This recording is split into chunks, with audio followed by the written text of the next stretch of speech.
Welcome to A Flash of Beauty, the podcast, an audio experience dedicated to the further exploration of Bigfoot and the people Bigfoot has revealed itself to.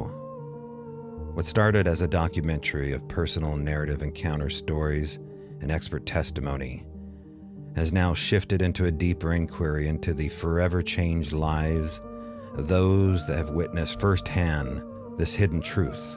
My name is Tobe Johnson, co-producer of Flash of Beauty Bigfoot Revealed. Join me along with the crew and creators of this doc, director Brett Eichenberger, producer Jill Rimmon-Snyder, and cinematographer Michael Ferry, as we go back into the trees to sit down once again with each guest in search of the truth, no matter how strange.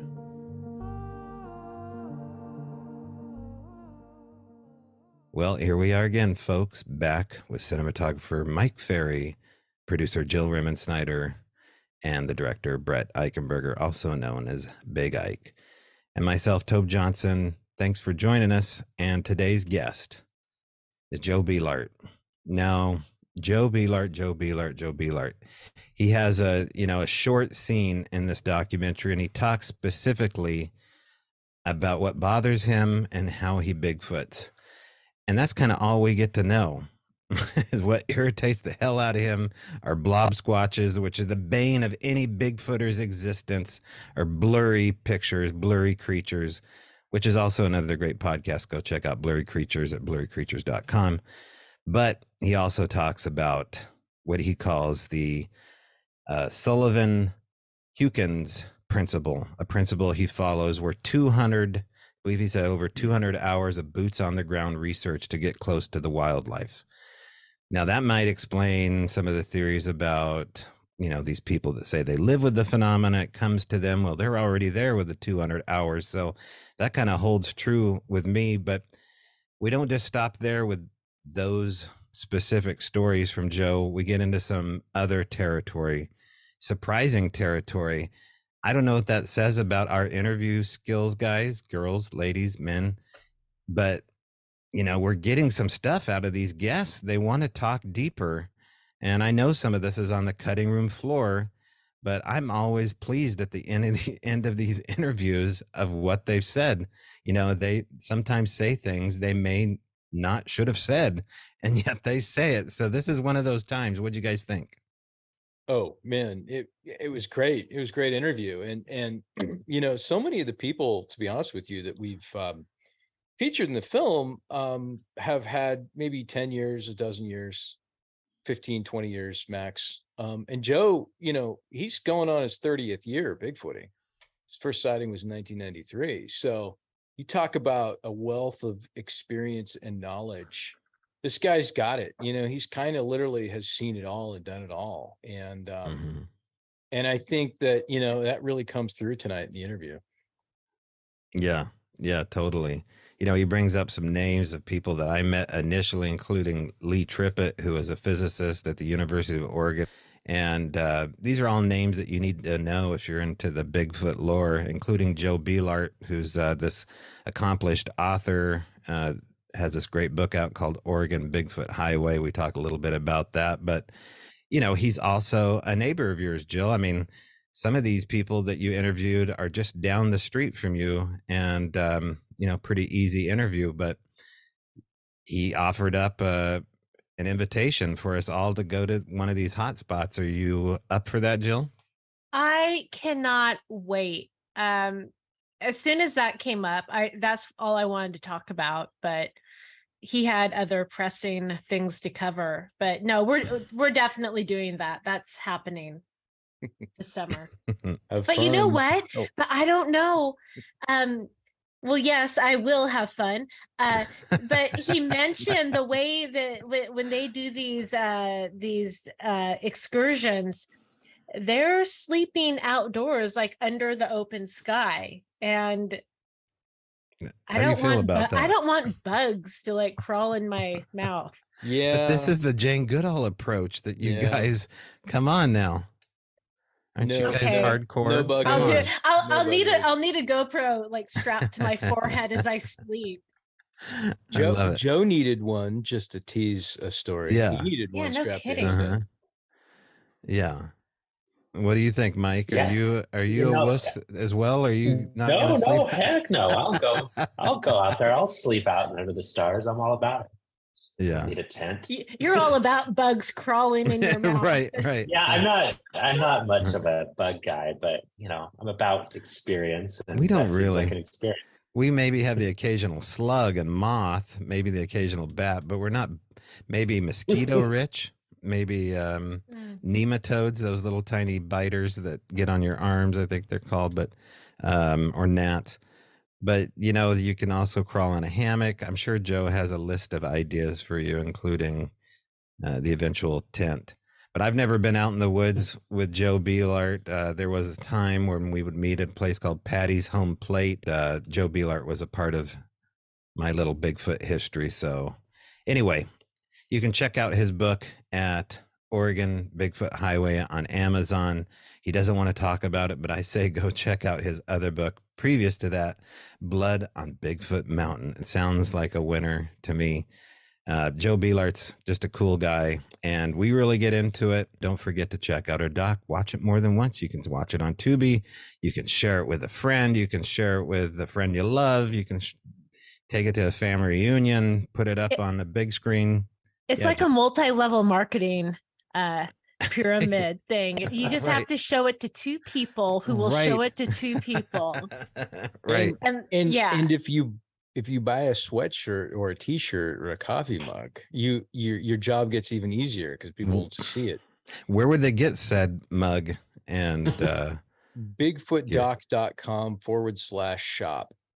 bigfootdoc.com/shop. You can get all your hoodie gear. You can get your t-shirts, Flash of Beauty, whatever you want. Yes, Jill. Hey, I'm just gonna say it. So the printer, the screen printer we've been using, double barrel printing based in Vancouver, Washington.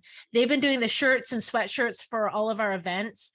I like their stuff better than what's available on the website. So I will be putting in an order for the upcoming McMinnville UFO Festival and also for the Forks festival at that Memorial Day weekend.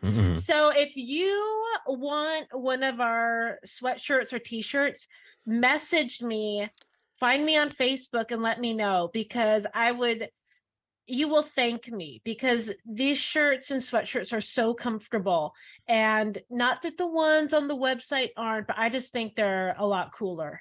No, let's be honest. Most stuff online really is not high quality, and coziness matters, especially in these trying times when you want to just put your feet in the bed and sit back and watch Bob Barker. Is he still with us? I don't think he is. But let's go ahead and talk to Joe here and get our interview started. Joe Beelart.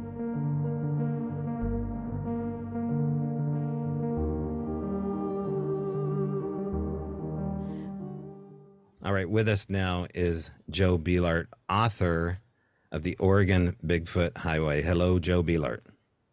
Well, hello, and I'm very honored to be here. I really appreciate the time you're giving me, so thank you. Now, Joe, we didn't get into it in the doc. We got into a couple of things that you said in the doc, which are still pretty important, but people should know that he doesn't like to be called Mr. Beelart. So Joe is an accomplished author, and he has a book that, gosh, it's damn near 5 stars on Amazon, and he has glowing comments on here. I just got off of Amazon, was reading some of the comments. Well, before we get into what the Oregon Bigfoot Highway is about, people can kind of guess, I'm sure. Let's talk a little bit about Joe, not only in this documentary, but how you got started looking into Sasquatch, because you've been in it for quite a while. I've been in it for since Christmas Day, 1993. Just driving around up in the hills with my two young nephews at the time, very young, and looking for deer late after Christmas dinner. And it was southwest of Corvallis, Oregon, would be the easiest way to look at it. or northwest of Eugene. And I didn't even want to see it. It was just I said, we rounded a corner, and people have been up there with me since then, and like Todd Neese, about 30 feet away, possibly even a little closer, in a blowdown. Used to be a huge blowdown there, and fir tree blowdown. And blowdowns make really nice, soft nesting areas. And I said to the boys, I said, look, a bear. But unfortunately, the bear stood up and turned around and looked at us. And after a total of, I have a lot of training in timing things. It was about 15 seconds, maybe slightly longer. And the bear looked at us and took 2 steps, got out of the blowdown, and walked off into the rainforest, the rainy forest. It was raining. And I just put it away because I didn't even want to see. I didn't really want to think about a big, naked, hairy man walking around in the forest. I really didn't. And then a few years later, we had a branch that I was going to talk to, check with people, up in North Portland. And across the street from a place I stopped to have a Coca-Cola was Ray Crow's bookstore. And he had a big sign, thing in the window about Bigfoot. And I went in there, and that was my real introduction to Bigfooting. And I kept going back into Ray's, and I'd buy track records, and I'd buy small pamphlets and stuff. But he had an original John Green hardback with good paper, with a good dust wrapper on it. And he only wanted $50 for it. So I walked in there one day, and I plunked down $50 cash money because I didn't want him to know who it was. And he gave it to me, and that was the biggest sale he'd probably had in like 10 years, if not forever. And then he really started hammering me. Why are you interested in this? Why are you paying so much money for this stuff? And that's how I got started. He said, come to a couple of our meetings at night. And then I went out to Carson for a meeting in 1998. And that's when I met Peter Byrne and some other notable people. And I kept my head way low for many, many years. Actually, there's no real reason to keep your head up much. Because if you do, if you keep your head up a lot, as you know, as a medic, don't work out very well. So anyway, I just puttered around with it. And then as I got towards retirement, I started working on some books that I couldn't have possibly have worked on during my responsible years, so to speak. So anyway, that's how we got Oregon Bigfoot Highway. And I've written 3 fishing books and 2 bamboo rod books too. So it's not my only book I've written since I retired. So. And Joe, you have a publishing company too, right? You do a little publishing and editing once a year? Well, actually, my wife owns that, and it's a very selective, small. Right. And the fishing books were published by another mainline producer. But you were curious about helping other Bigfooters kind of get off the ground and looking into other books coming out, and that kind of explains absolutely. Yeah. For instance, I did Tom Powell's. I edited his book. I did Dr. Russ Jones, edited his book thoroughly, thank God, on the Stone Man. A wonderful, wonderful book. But, you know, wasn't really smooth put together. I've done 4 other edits, and editing is especially with people that I had one person that sent me a book in for an edit, and she didn't want one word changed, and I go, I'm sorry, but this is a really great book, but you can't have it in this. I'm not an English person.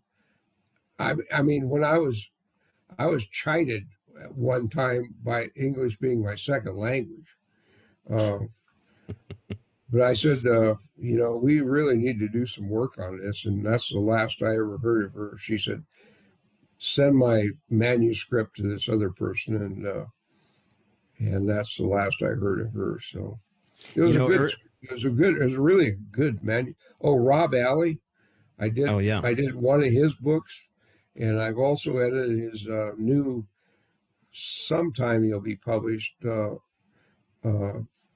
major northern far north book on the subject. I can't remember who else I've done. I'm looking up the line. There's 1, 2, 3, 4, 5 of them up there that I can see. So, and just to mention real quick, Dr. Robert Alley should be poking his head up into Forks Memorial Day weekend. I don't know if Joe's going to be up that way, but we'll ask him a little bit later. Joe, you mentioned Ray Crow. For the people that are listening to this and maybe only know Flash of Beauty, don't know about the players in this community. Ray Crow was a true player in this Bigfoot community long before me. The last time I saw Ray was, I believe, just north of Portland at Patty's home plate, where he had these monthly meetings. It kind of was the precursor to what I started to do as well, something that we did, we call Bigfoot and Beer, where you could put these Bigfoot witnesses in a place that they felt comfortable to talk about things that were true with basically their neighbors. And that's what this place was. And so, meeting you and hanging out with you and getting to know you and Tom Powell and Cliff and all the Portland crew up there was certainly, I identified with, all of your energy to do stuff like that. But I don't want to steal the microphone away from Jill, Mike, and Brett. Do you guys have any questions here? Yes, go ahead. I have a question. So, Joe, you talked about, of course, in the movie, you talked about how, the story you just told about how your nephews were with you on Christmas night. When did you come clean with them about it not being a bear? Well, I never did. Oh, you never did? Really? I've always told them it was just a bear, and they've come up on figured it out later that I said not. I mean, why are you going to take a 8-year-old and 11-year-old and pump stuff into their head they don't even need to think about? I mean, honestly, just yeah. I mean, I just really, figured. Yeah. They're what, in their 30s now, right? They're in their 30s, right? Okay. And the follow-up question for that is, it sounds almost like it really kind of disturbed you quite a bit. What was your thought process in the days and weeks after that sighting? Hey, if you were walking in a park and you saw a person that was over 7 feet tall, covered in hair, bare ass naked in the rain, about 4:30 on Christmas afternoon, in the headlights of a full-size Bronco, how would you feel? I mean, give it a break, pal. I mean, I appreciate the question very much, but anybody that's going to say, especially with the stresses that I had been under for years, you just don't even want to see something like that. So it's haunting. It's haunting. Yeah. Yeah. And people have contacted them, and they keep saying I told them it was a great big bear, and that's what it was. So, it kind of hangs over you like a little nasty black cloud. But I'm telling you, the story is as it as best as I can remember it, and it's pretty accurate. And Todd Neese and a couple other people have been up there with me, and we've measured out the distances. And finally, a logging company took out the tree because it was a very valuable tree when they did some logging nearby. And I can still take you up there, and the root hole is still there. Was this, just out of curiosity, was this nearby to Mary's Peak? It was about, that's a good question. In fact, it's kind of interesting. It's about to the southeast slightly of Mary's Peak is a place called Green Mountain. And it was on the, just to the north of Green Mountain is a place called Flat Top Mountain. And it was in that general vicinity between Green Mountain and Flat Top Mountain. Gotcha. And you can see both those mountains very clearly if you're driving down the I-5 and just look over to Mary's Peak, and you'll see a mountain, a flat top, and you'll see a nice dome mountain, looks like an ice cream cone. That's Green Mountain. And it was kind of between them. Gotcha. Yeah, that's what I was thinking, is it had to have been in that area. There's lots of sightings up there on Mary's Peak. Oh, geez, I guess so. Activity. Yeah. Once you get investigating it, it's shocking. Well, Stan Avery talks about that too, about how, he grew Stan up in does? Philomath. Yeah, well, he grew up in Philomath, and Stan, you grew up in Philomath? And he I talks didn't know about that. you'll have to ask him, hopefully at Beachfoot this year. And Stan talks about how his father was police chief of Philomath, and they would talk about the big stinky apes that lived up in the woods. Oh, that's why I recognize that name. No, not really. His father would talk about the big stinky apes that lived up in the woods. Yeah. That's quite amazing, quite frankly. Yeah, and this is in the 50s and 60s. It was the 60s is when that would be. Yeah. High school because of a little glitch in their in the way the school districts went. So, but I grew up about 7 miles south of Philomath and am very well acquainted with that quaint little logging town.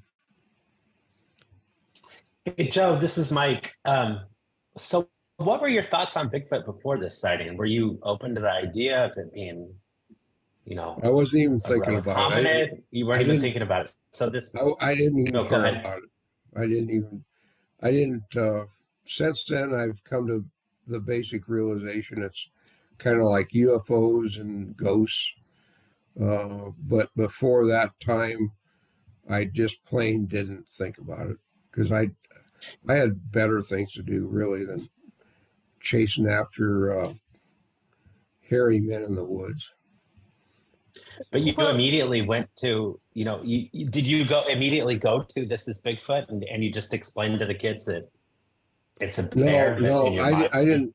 All I knew was I saw a very large male primate, human type person with no clothes on, wandering around in the woods.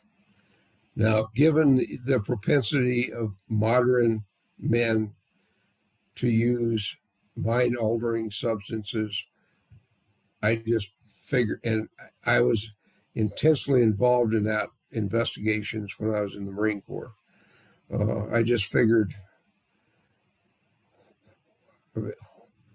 I don't even want to know what this is about. Okay. I mean, if it's just a guy on drugs wandering around in the woods, or a guy trying to be a shaman out there, I just put it away. I didn't even want to think about it. And it was really unfortunate that I actually bumped into Ray Crow's bookstore because that kind of, we had that branch up there. I had to go up there every once in a while to check on things. And you know, industrial is industrial stuff. So Joe, what was it then that got you back out into the woods investigating? Well, actually, that's an extremely good question. I like the woods. I like to go to the woods. I like to go camping. I like to, at one time, just for a mental exercise, I memorized 200 different star constellations and names, so I could go out in the summertime and fall and early spring and watch them. I've got books up there. Most people can't identify more than 4 trees in the woods.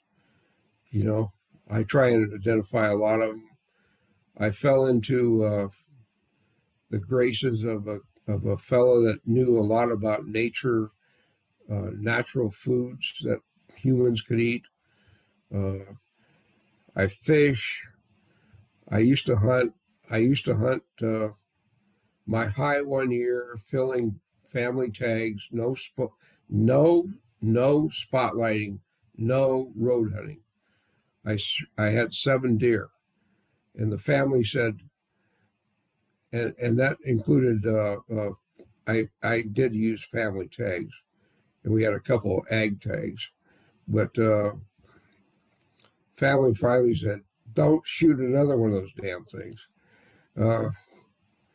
But I used to go up and I didn't really enjoy hunting, but it was something that I could do. And so I, you know, between it all and a little bit of rock hounding and panning for gold, and there's about 1,000,000 things you can do in the woods. But what was it that shifted? I mean, from that first encounter that was so troubling, I mean, how did you shift your mindset to want to go out into the woods looking for Bigfoot? My mindset is just like the 5 expeditions we have already scheduled this year, plus the 2 or 3 that will come up naturally that I plan on, is that we're going out to experience the outdoors, but it's not, in one instance, the one on the southwest slope of Crater Lake, that is to look for Bigfoot. Okay. But the majority of my outings are to do something else besides look for Bigfoot. I know that's kind of an evasive answer, but if you pay attention, the key is I've been doing this for over 25 years, almost 30 years. Okay. If you go out 20 times and you find one thing per year that you can attribute to Bigfoot, that's probably the real deal. Then over 20 years, you got 20 things you can talk about.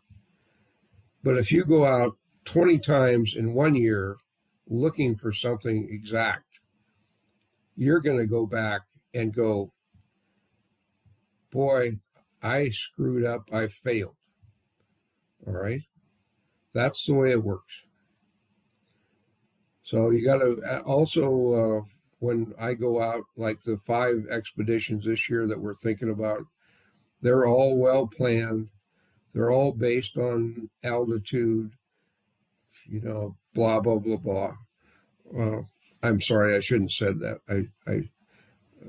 Altitude and various other factors. And it's also a certain level of camaraderie. You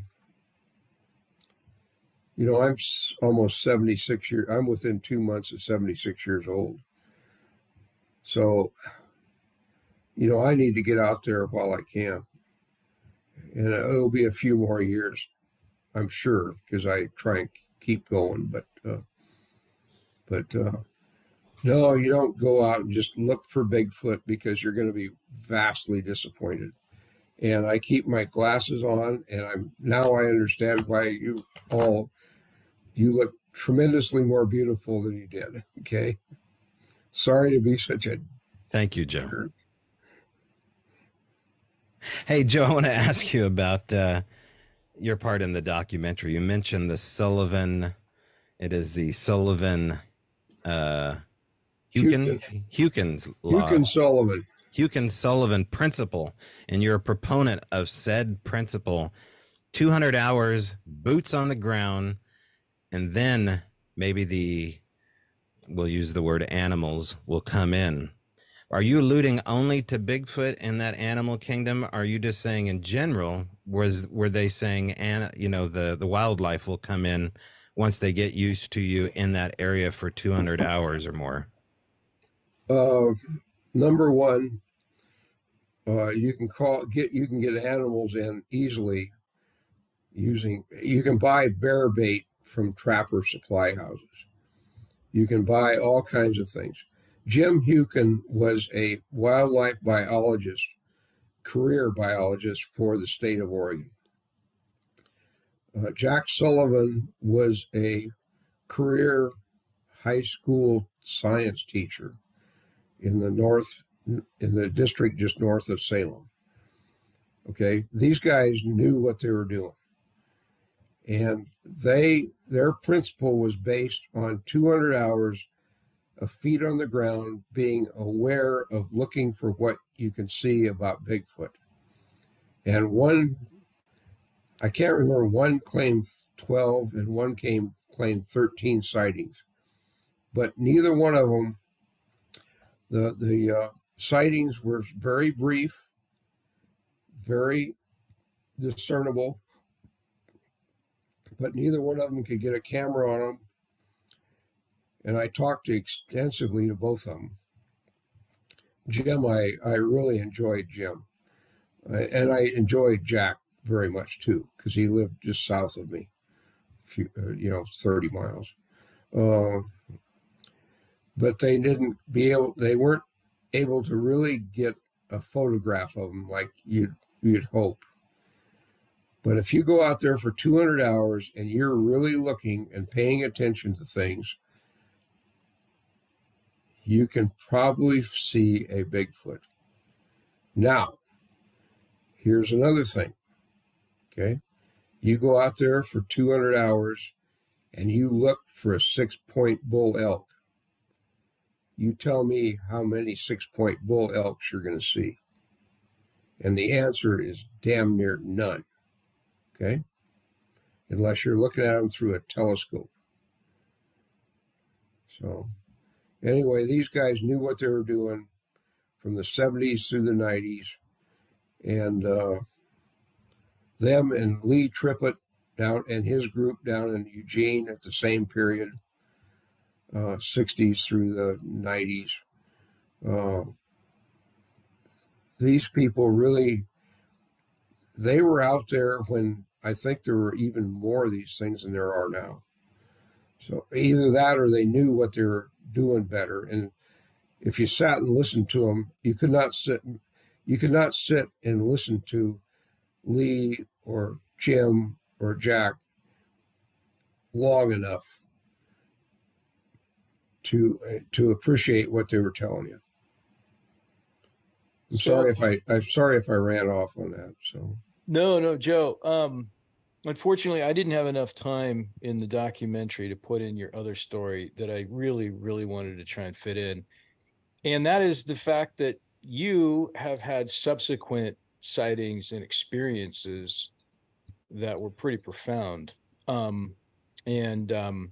At some point in the future, we hope to make the entire interviews available to folks out there that are interested in kind of going through a Bigfoot research boot camp. And one day, hopefully soon, you'll be able to see Joe's entire interview where he talks about this story. But can you tell us a little bit about the time that you were camping and you had another experience with a Bigfoot? Oh, I've had several experiences with them. And I want to thank you very much for putting me in your film. I thought you edited it down excellently. Thank you. You and Jill, and Mark was in on that too, I think. Mike. Mike, okay. Sorry about that. Now this is not for putting on the on another film, okay? I've seen one subsequent, okay? And it's in a very selective place. You folks, now that I've gotten to know you, I would take you up there and let you sit there and watch the stars go overhead and listen to the owls call. But one night, one came into our camp, and we knew it was out there. It'd been there before, and stood around the fire pit, even though it was only we hadn't dumped water on the coals, but it was safe, so there was still a little heat there. Went over and watched my friend sleeping on his. We sleep outside if at all possible, either in the back of my truck or in open or on cots. And I watched him, and then in the moonlight it came over and watched me sleeping in the back of my truck, but I was awake. It was about, by our best estimations, 12 feet away. But it wasn't like what you might think. It was more like a grizzled old man. Big, but strong, but certainly not ape-like. And it was trying to communicate with me. Now, this is not for publication, okay? It was trying to communicate with me. And I knew it was trying to, and I tried as much as I could telepathically, which I have no telepathic abilities that I know of. And finally it, I guess, got disgusted and turned around and walked down the road. And in the morning, David and I went down and found the tracks where it walked off the road and into the forest. That one was also about a little over 7 feet tall. And you folks are welcome to go up there with me as long as you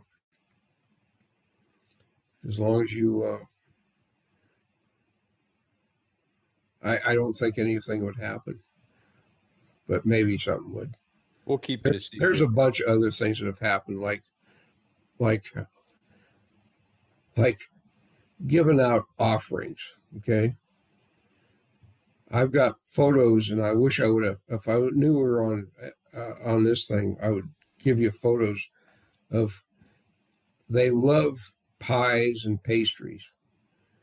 And my wife baked a pie one time and put it in a glass pan and set it out, and we do a very specific thing. We either put rocks on either side of a paper towel or a piece of aluminum foil to keep it from getting mildewed. And if they come, what they will do is they will leave. In one instance, they left the pie plate with the paper towel setting under it less than the width of the computer I'm sitting on, the laptop, 17 inches away. In fact, probably closer. It had brush marks. I had connections at the time. I sent it back to the area of Washington, D.C., and they said it had, whatever it was, licked the pie plate clean with a tongue that was very raspy and reminded them of a pig tongue. We've also gotten prints, and he's given me permission to say this. Mr. Chilcutt, Jimmy Chilcutt, the fingerprint expert, and he said that the prints that he saw were, if they were akin to pigskin gloves. Well, I can go on and on with things like this, but I think that's probably give you a little bit idea of what's going on since then. It's very, very interesting, Joe. Thank you. And also, I've worked on a number of cliff barrackmans, and I've been out on like close to 10 BFRO as an so-called expert expeditions. I've been on at least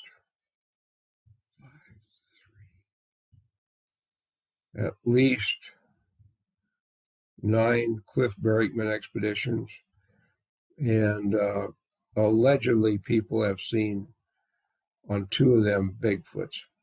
We have a very specific thing they must follow, routine, and most of them are very well, ready to do it. So, Joe, I want to get into some comments that you've made here so far. We've talked about your comments, including the principles that you follow, 200 hours, boots on the ground to get close to the wildlife. But then you reiterate your frustration with something that we call BLOBSQUATCHs in this community. And you talk about those damn sticks blurring around in the pictures. And I can see your frustration. I'm frustrated with that too.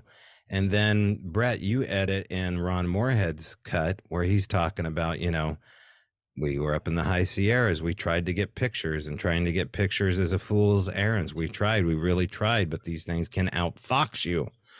I want to talk about, here you are 25 years in, you got more time on the books. Maybe you'll go 30, maybe you'll go 35, 40. These things are outfoxing everybody.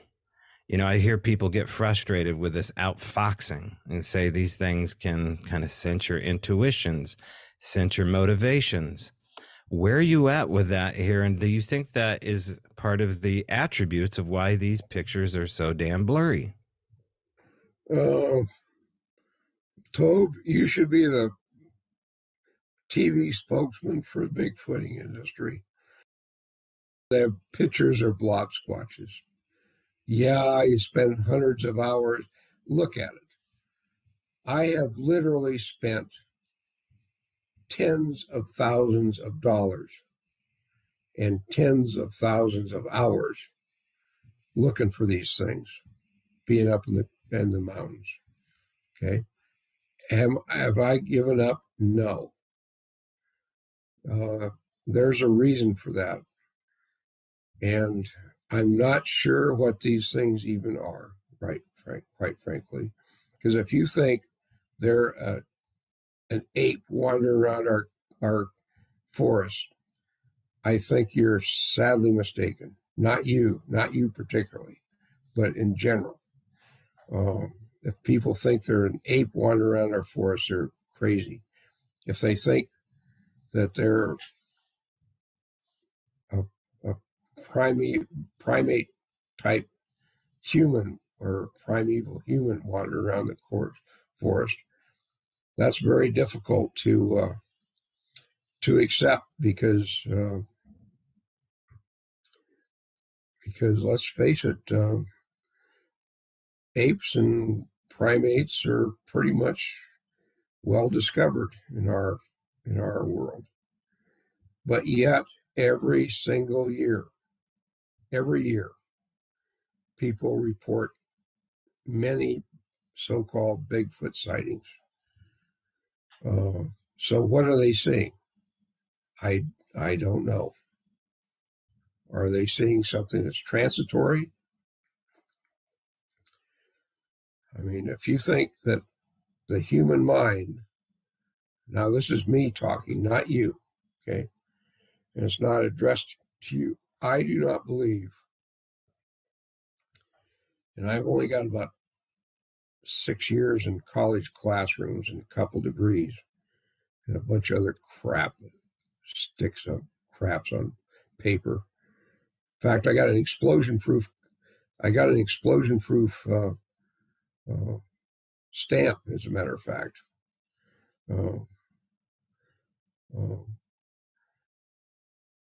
I think that I think we're looking at something that might be wanting us to see them, but has the ability to not let us see them. And I am one that's very big on Native American legends and on First Nation legends and on legends from the Almasti, the Yeti, from the European subcontinent east. And something is very unusual going on, that these things can be seen in many cultures by many people with many different backgrounds, and yet there is no acceptable scientific proof to the human mind. Now, are we I personally believe that the human mind is not the pinnacle of mindful existence. And that's going on into a different realm. But I know that kind of evades your answer, but I'm trying to say what I thought. So, Hey, Joe, this is Mike again. You kind of answered my question a little bit there, but in your couple descriptions of your experiences with Bigfoot, you described Bigfoot as more human than primate, and that's interesting. Do you think we're dealing with, a contemporary here, somebody that's above our intellect or on our level? Do you think that's why it's so elusive we can't find it? Or do you think it's something more, supernatural?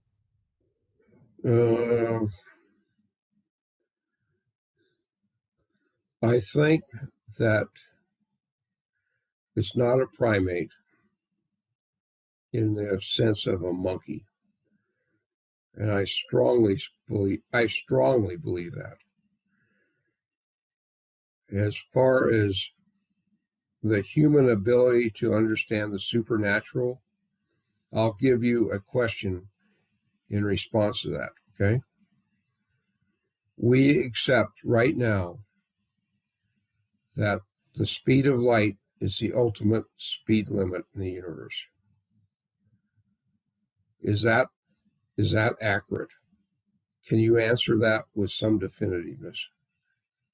We as humans have one hell of a lot to learn about the universe and about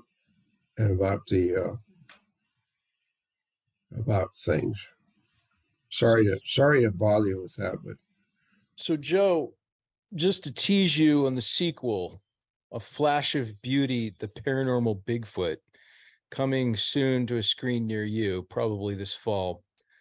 We attempt to answer some of those questions with science and with quantum mechanics, and we try and make it as simple as possible. We interviewed this gentleman by the name of Dr. Simeon Hein, who's done an incredible amount of research on how these things can be elusive and how they can do what they do: run fast, disappear, mind speak, glowing eyes, the whole 9 yards. And I don't want to spoil anything for anybody, but to answer your question, he kind of gets into the fact that the speed of light isn't the fastest something can travel, and he kind of breaks it down. So he not exactly in those words, but he introduces the recipe for that. So I feel like, with technology and the way that, even with AI now, just in the last year and a half or so, we're going to start seeing some breakthroughs in the next few years. But with that being said, I think we're still a long ways away from really cracking the code with these creatures. Do you have any thoughts on that? Oh, I think that's excellent that you brought that up. I think the best thing we can do is to go out and try and befriend them, to offer them offerings, to make sure that they know that we aren't trying to kill them for a sample. I think that's the best thing we can do. I think that that your doctorate friend is or associate has got the right idea. I think most of us have, from what little I know about physics, which I've had a little bit of physics and statistics and all that crap. I think when people bring up quantum physics, and I mean this in total deference and respect to Ron Moorhead, because he brought up a really neat way of trying to translate it into something physical. But I think most of us have very little understanding of what quantum physics is. In fact, most of us have very little understanding of what physics is. Most of us have very little understanding of what electricity is, or electron movement, or how to control them. Thus, the multitude of electronic gear that's right in front of you right now. I mean, I think that you're bumping into an area that I've thought a lot about, and that I'm very open to, and that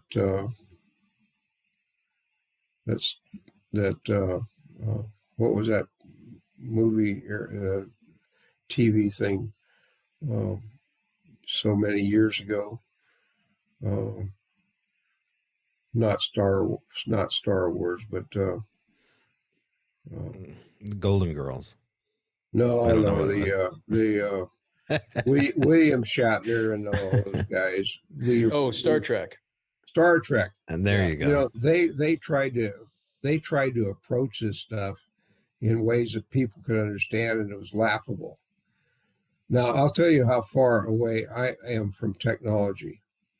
Back in those days, I was at Oregon State University, and they had a 25-inch color TV at the student union. And Star Trek came on at 7 or 8 o'clock or 9 o'clock. And we had such limited reception with our TV out at the ranch that I would sit there and watch Star Trek. And that's how I got to know Star Trek. But it was so far away from anything I could handle, I didn't even think about it. But I remember the one episode, which is, well, the thing with the little furry things that multiply all the time. I knew you were going to say that, Joe, somehow. The was Tribbles, I think. Trouble with the Tribbles, yeah. And then the ones where the people fought each other, but their black and white was on the wrong side. You know, I thought that was so trivial. Even at my lack of understanding of things natural, I thought that was so trivial from growing up on the ranch. I could not believe that it would be of interest to people. But I sat there and watched that every night for, I don't know, a whole year after the library closed. Plus, they had these big sofas there, and the college kids exercised considerable physical abilities on those sofas. So that was also interesting to watch. Joe, I want to see if you can remember a story here. I don't know if this is true, and we can bump it out if I get it wrong here. But I remember hearing a story about you up near the east side of Portland. I'm going to say probably Estacada. I think we can talk Estacada area. And I remember hearing a story where you were near a campfire with another Bigfooter, and you guys may have had some missing time. I think somebody's face got burnt by the campfire. Is any of this ringing a bell? Yes, it does. Okay, can you talk about that and help me fill in the blanks with this crazy story? Because that's definitely not a Golden Girls episode. Um, that was such a bizarre night that I really can't. You're right about the campfire and the burning and all that business. I cannot elaborate on it. It was like a lost time deal. Yeah, we knew it happened, and that was Okay, it. were you up there Bigfooting? Let me ask you. I mean, I imagine the person you were with, probably you were Bigfooting, you were up in the woods. No, actually, No? no. Okay. He was a nature photographer, and he was photographing what the hell were mountain beavers. And he was also photographing some other stuff. Beavers I knew of a real nice, really good beaver pond. I mean, that's where we were. And he wanted to see beavers working on the pond at night. So that was what that was from. And I am under absolute, I cannot tell you his name at all, period. But it was bizarre. It was absolutely a bizarre lost time night. Were there strange lights associated with that? Was there any Bigfoot sign? Was there anything strange that happened that you can remember? No, not that I can remember. Okay. I can tell you this, and I shouldn't. When you get really close to these things, sometimes time takes a break and space takes a break. And for you and for Jill and for Mike and for, I can't remember the other fellow's name. Brett. You know, I'll take you up there, and maybe once out of 1,000 times, well, once out of 100 times, once out of 10 times, something will happen. But there might be a time when there is just lost time. And trust me, you'll know it when it's done.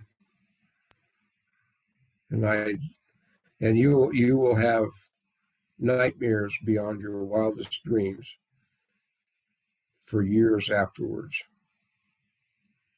In fact, just thinking about this show last night, I had one that was really beyond my Marine Corps dreams. So, but you're welcome to come up with me. But nothing will happen. That's what I always tell everyone. Nothing will happen. We've had some interesting incidences ourselves, Joe, so we might surprise you.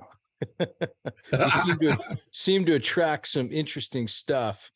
And you know, one of the things that we found out through all these interviews and whatnot is it seems like once somebody has a Bigfoot experience, they're kind of tagged. They're like in the system, if you will. So we've noticed that phenomenon. It's kind of like you know, once we found out Daryl Adams had been struck by lightning, we thought, oh yeah, that could be a catalyst. He could have something about him that's electromagnetic that kind of sends a signal to these creatures that he's one of the good guys or something.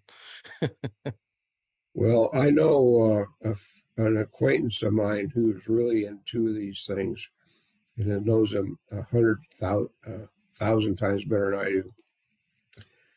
He says that I have a connection to them, and he says other people have a connection to them. And when you leave your house, they know when you're leaving and you're going up there, and they have certain expectations from you. And How this gentleman knows it and he's part Native American is beyond me. But what you're saying is probably 100% accurate. They make a connection with people, and when that happens, it can be looked upon as a blessing or a blessing or something else. But I look upon it as a kind of a blessing, because I don't think these things are out to harm you. I don't think they're out to hurt you. And I think, if anything, they want to teach you something.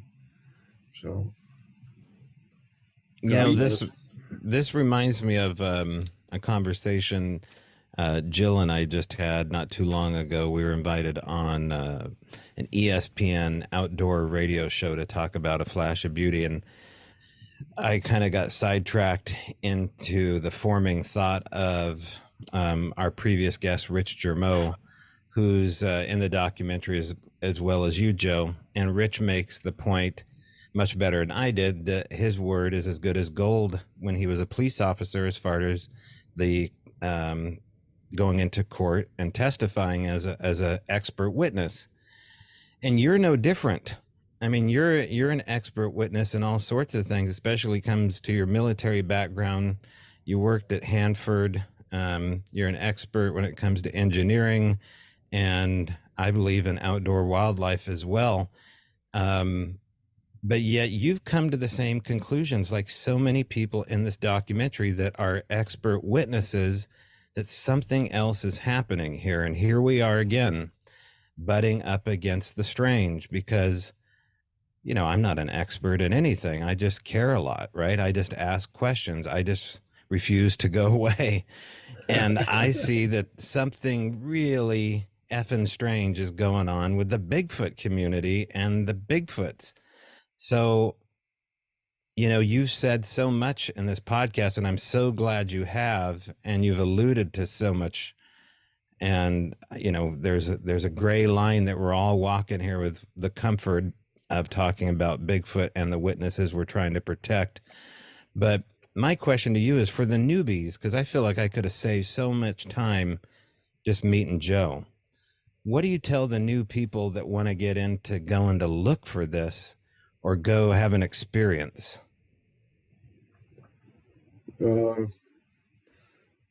First, just to give you a little bit deeper background on me, I hold a top secret clearance from the government. Okay. It's been cleared by the FBI, et cetera, if not higher. So I don't normally just say something to say something. Also, when some of my words are worth literally millions of dollars worth of engineering advice, you got to be careful on what you're saying.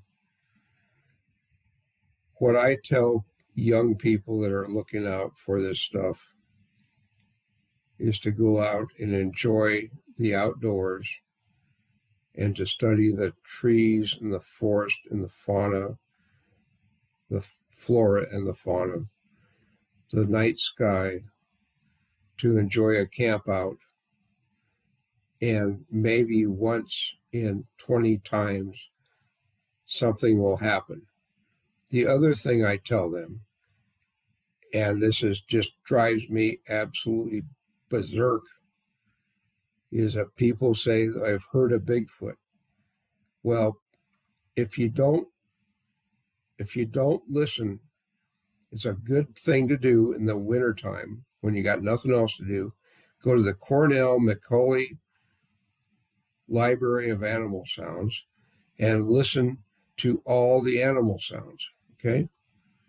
And you'll find that elk and deer and owls and all kinds of other animals make all kinds of sounds. And the only thing that you really should take away from that, as far as Bigfoot, even though it's interesting, is that if it's over 10 seconds long, it's not a bear, and it's not an elk. So if it's more than 10 seconds long, then you might have heard something from a Bigfoot.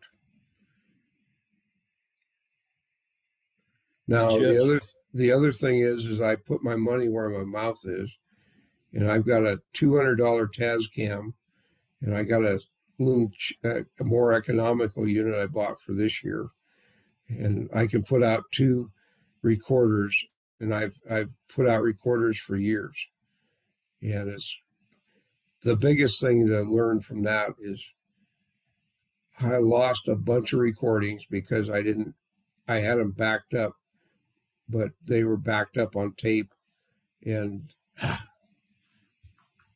they're gone. So you mentioned if it's longer than 10 seconds, we were handed a cassette tape by a gentleman that'll be in our next documentary that was recorded down near Florence. That is 17 minutes of screaming. And it is one of the craziest things you've ever heard. It just keeps going and going and going and going. He recorded it with a little Sears and Roebuck cassette recorder about 5 or 6 years ago down there. Well, that's excellent. The first thing that I would say is look for if the recording, if the thing takes a breath in between, okay? If it's that long a recording, yeah, that's paranormal for sure, because nothing in the world can, including whales, could exude that amount of thing. So there's got to be some breaks in there someplace. Yeah, there is. There are definitely breaks, but it's just one howl after another. I sent it to you, Tobe, I believe. Yeah, I remember hearing that. It's a wild 17 minutes. I think there's multiple. Weren't there multiple ones? I think so. Yeah, it is it's hair raising. No, I that's good. That's a good one. I would rate that as a real good one. Joe, I was going to ask you about multiple real quick here before we let you go. When it comes to audio recordings, one of the things that I was reminded, and I think that is true, is the fact that when you get audio, when you get suspected Sasquatch audio, and cross your fingers if you get Sasquatch language or if you get Sasquatch vocalizations that sound like more than just calls, whistles, whoops, and whatever else, mimics. Is it your opinion that when you get audio, there's more than one afoot, that there might be a pair? I think that normally speaking, especially when they're near humans, that there's more than one afoot. And I can go on about this for quite some time, but sure, you're going to end up bumping into one single as a single thing. But most animals, if they're alone, they will stay silent and try and avoid the so-called adversary. If there's something near them that they value, they will try and warn them off. I think that's basically military press up, okay? So I think that, and I can go on and on about, you know, that's up in Big Bottom, that episode.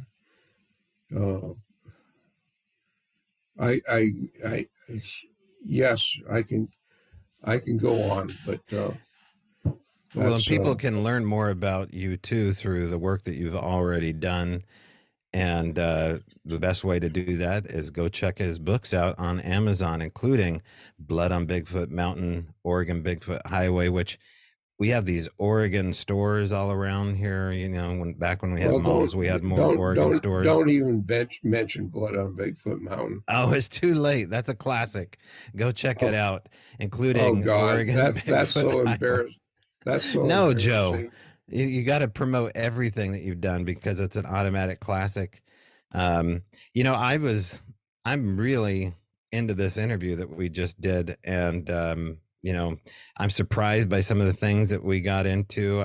I would like to make this a part 2 eventually, but it's been an absolute pleasure to have you on the show, Joe, and I'm going to take you up on your invitation.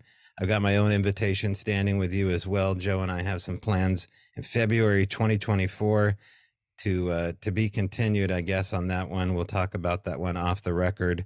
Thanks again for coming on with us. And as I used to say, and I'm going to say it again, I will see you in the trees, man.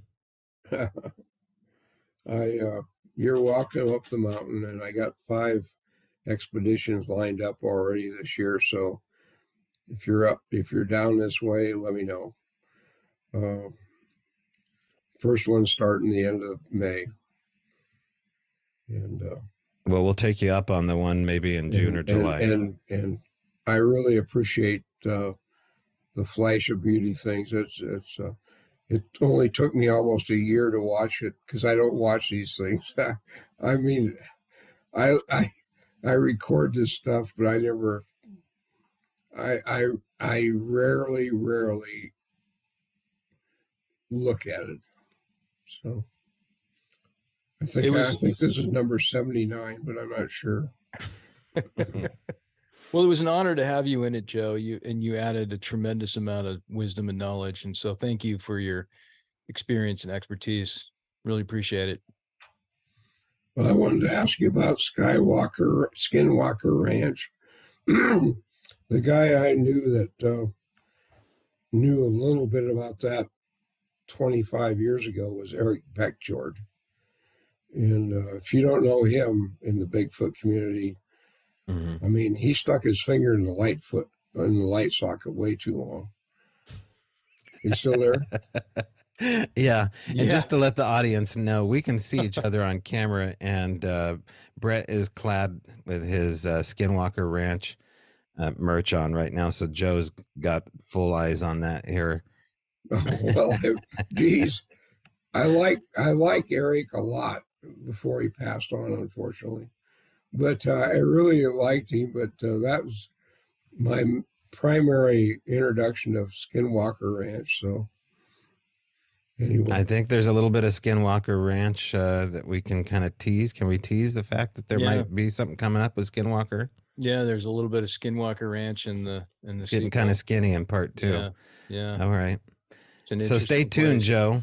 I appreciate your time, man. And I just stay close to the phone, and you know, we'll be calling you and vice versa. Okay, thank you very much. I appreciate it. This has been a Resonance Production podcast. If you have questions, comments, or suggestions, you can email us at bigfootrevealedpod@gmail.com. Also, if you're just discovering the Flash of Beauty universe, you can watch our documentary on most major streaming platforms.